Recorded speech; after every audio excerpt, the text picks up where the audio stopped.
Today's lesson we're going to be talking about the relationship that angles have with each other. We're going to talk about congruent and vertical angles.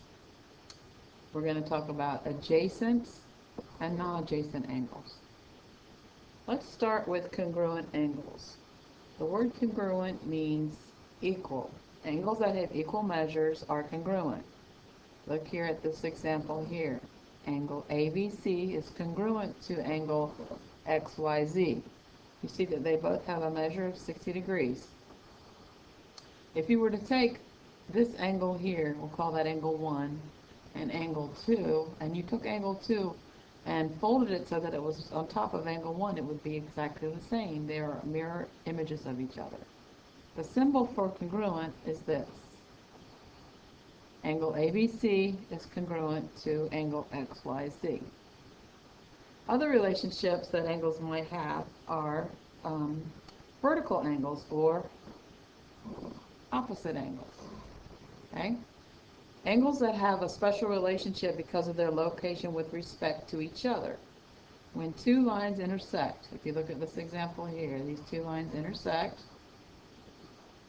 they create vertical angles. Angle 5 and angle 6 are vertical.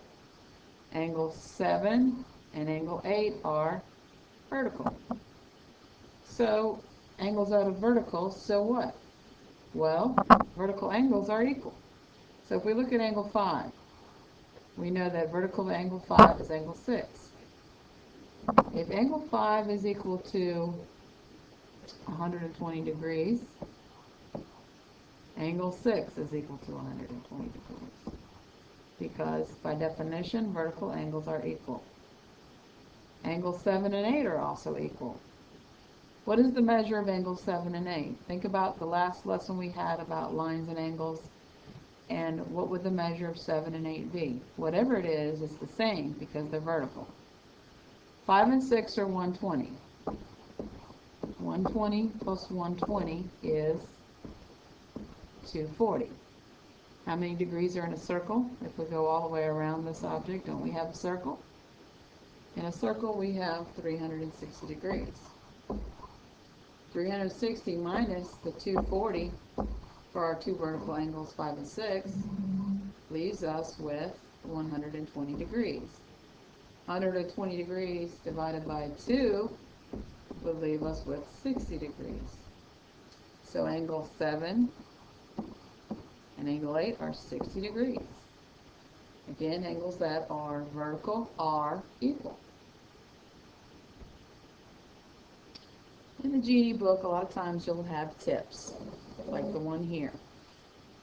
Learn the meaning of the terms used in geometry. A simple problem is impossible if you don't know the vocabulary. So make sure that you know the words that are in bold, the ones we talked about: congruent, vertical, adjacent, non-adjacent. Let's talk about adjacent and non-adjacent angles. Using the same illustration right here, we have two lines that intersect, and we have angle 5, 8, 6, and 7. Okay? We know that angle 5 and angle 6 are vertical because they are opposite from each other. And we know angle 7 and 8 are vertical because they are opposite from each other, and they're also equal. But what does adjacent mean? By definition, adjacent means that they share a common vertex and a common ray. Okay, so let's look at angle 6. I want to know what's adjacent to angle 6. Okay, well, what ray does it share on the left side? It shares a ray with angle 7. And on the right side, it shares a ray with angle 8. And they all share the same vertex. So adjacent to angle 6 are angle 7 and angle 8. Not adjacent to angle 6 would be angle 5, because as we mentioned earlier, 5 and 6 are opposite or vertical. Many geometry problems on the GED test require you to apply logical reasoning to find congruent angles. You must use your understanding of the properties of angles to solve geometry problems. So let's take a look at this figure right here. In the figure, angle 1 measures 30 degrees, okay? So I'm going to go ahead and write 30 degrees in there. That gives me a nice visual. Find the measures of angles 2, 3, and 4. All right? Well, I'm going to think about what I know about angles. I know that angle 1 and angle 3 are vertical angles because they share a vertex and they're opposite from each other. So therefore, if angle 3 is 30 degrees, angle 1 is 30 degrees as well. So I have 30 and 30, which is 60. All the way around the object is 360 degrees. 360 degrees minus the 60 degrees that I already know I have leaves me with 300. So the remaining angles, angles 2 and angle 4, are going to be equal because they are also opposite congruent angles. 300 divided by 2 equals 150. Angle 4 is 150. Angle 2 is 150. Go back and check your work. 150 plus 30 plus 150 plus 30 is 360. Look at this angle 1 and angle 4. 30 and 50 is 180. Angle 1 and angle 4 are supplementary. That's another term that you need to remember. Supplementary is when the sum of two angles equals 180 degrees. Angle 2 and angle 3 are also supplementary because together they equal 180 degrees.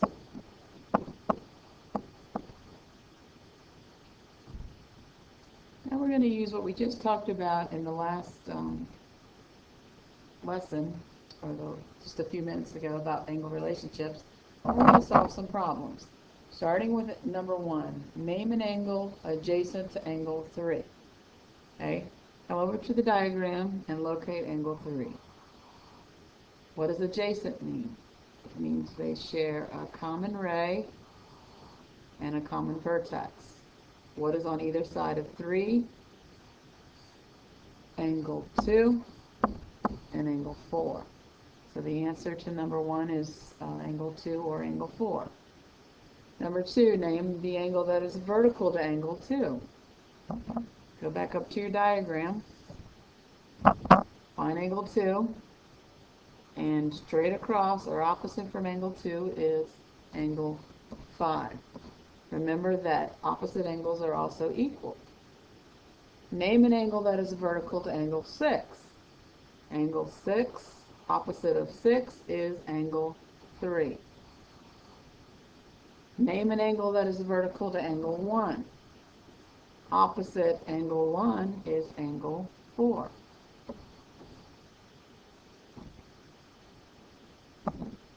Next question says, name two angles that are adjacent to angle 1.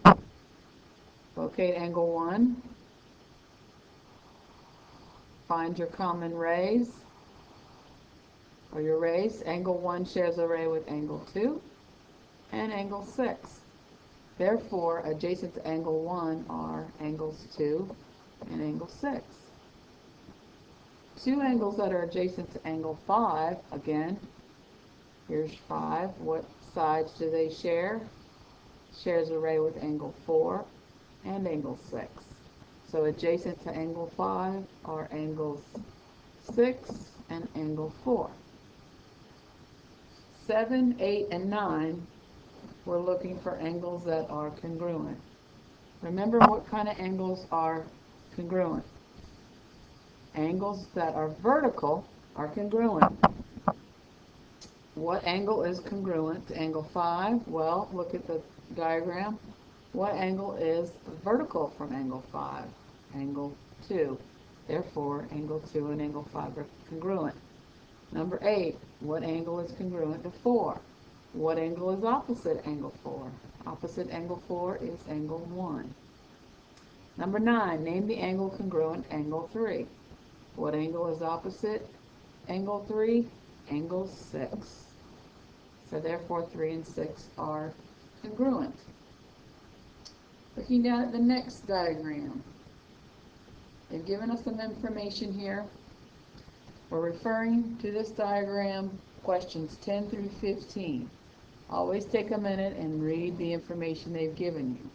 Whenever you have a diagram, I would go ahead and mark in my numbers. It helps me give a visual. Find the measure of angle AOB, 30 degrees, or the measure of angle AOB is 30 degrees. Angle AOB is 30 degrees.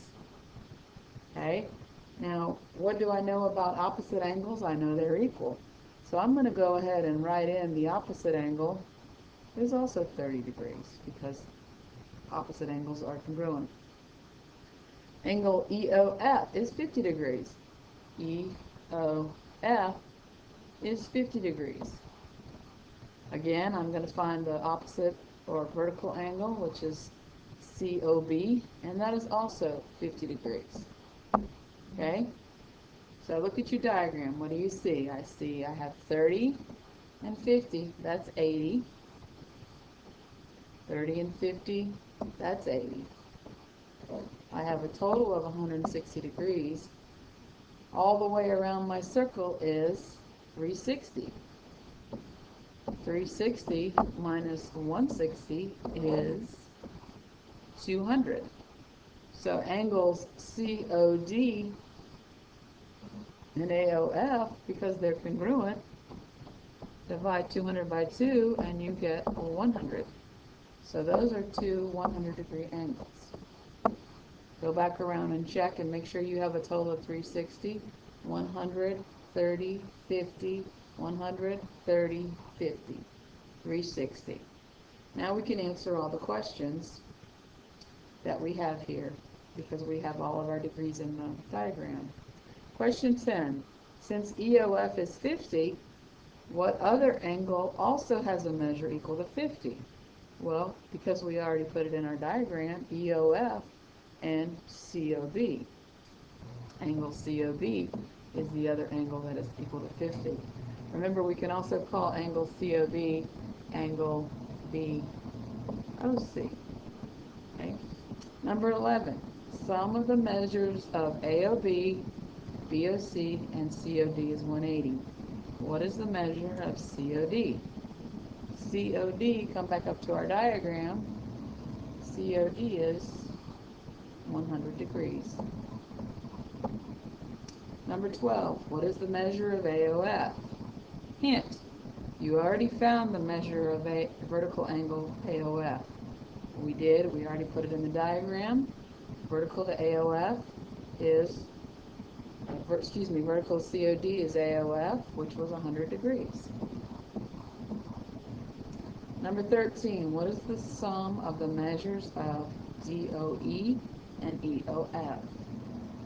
DOE is 30, EOF is 50, 30 and 50 is 80. Number 14, what is the measure of the reflex angle for EOF? We remember what is a reflex angle. I'm going to clean this up so we can look at that reflex angle. A reflex angle is an angle that is more than 180 but less than 360. So we're looking for a number greater than 180 but less than 360. Here is angle EOF. We know that EOF is equal to 50. That is the measure of EOF. The reflex angle EOF is everything else. Imagine a 360-degree circle. Take out 50 degrees, and what you have remaining is 310 degrees. So the measure of EOF is 310 degrees.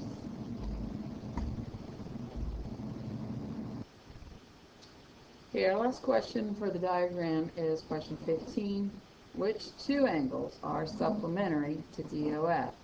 Okay, so we got a clue. We're looking for two angles, and we need to know what supplementary means. You remember supplementary means that you have two angles that are equal to 180 degrees. DOF is DOF. DOF includes two angles that we measured out earlier, which was this 50-degree angle EOF and the vertical angle, the AOB, which was 30 degrees. So angle DOF is equal to 80 degrees. So if we're looking to two angles that would make that supplementary, we know that it has to equal 180 degrees. 180 degrees minus 80 is 100. So we're looking for two 100-degree angles, which are COD and AOF. COD was 100 and AOF was 100. So those are your two supplementary angles. Angles AOF and angles COD. Question 16 gives us a little information. There's no diagram, but read the information. Angle Q is congruent to its vertical angle R. Which of the following must be true? So based on that information, we only know that angle Q is congruent to angle R. So which of these statements could be true? Angle Q and R are complementary angles. Q and R are acute angles. Q and R are obtuse angles. Q and R are adjacent angles, or Q and R have equal measures. The only thing that we know is angle Q is equal or congruent to angle R. Therefore, the correct answer is answer 5. Q and R have equal measures. That is the only thing that we know based on the information that is presented to us. Always base your answer on what is presented to you, not making any assumptions or reading more into the problem that is there. 17. The measure of 4 is 100 degrees. I'm going to go ahead and write that in. That might help me answer this question. So if angle 4 is equal to 100 degrees, I know that angle 2 is equal to 100 degrees. And angle 1 and 3 are going to be 80 degrees, because those two are vertical. Now I can look at the choices. Number 1, angles 4 and 2 are complementary. Complementary means that you have two angles that equal 90 degrees. Look at the diagram. Do you see any 90-degree angles? Nope. Number 2, the measure of angle 2 is equal to 100 degrees. Well, yes, that's true because angle 4 and 2 are vertical. Let's go ahead and check the others just to make sure we're right. Number 3, measure of angle 1 is 100. Nope. Measure of angle 1 is 80. Number 4, the measure of angle 1 plus angle 3 is 100. 1 and 3 is 80 plus 80, which is 160. Nope. Number 5, 4 and 2 are equal to 180. Nope. 4 and 2 are equal to 200. The correct answer is 2. Always take your time to go through each choice before you make a decision. Before we end our lesson, we're going to just go back and review congruent angles. Congruent means equal. The sign for congruent is this. If angles are vertical, vertical angles are congruent. 7 and 8 are congruent. 5 and 6 are congruent. Angles can be adjacent or non-adjacent. Adjacent angles share a side, share a vertex, and share a ray. Vertical adjacent angles in this diagram. What angle is adjacent to 3? Angle 4 and angle 2, because they share 3 shares a side with 4 and shares a side with 2. Not adjacent to angle 3 is angle 1.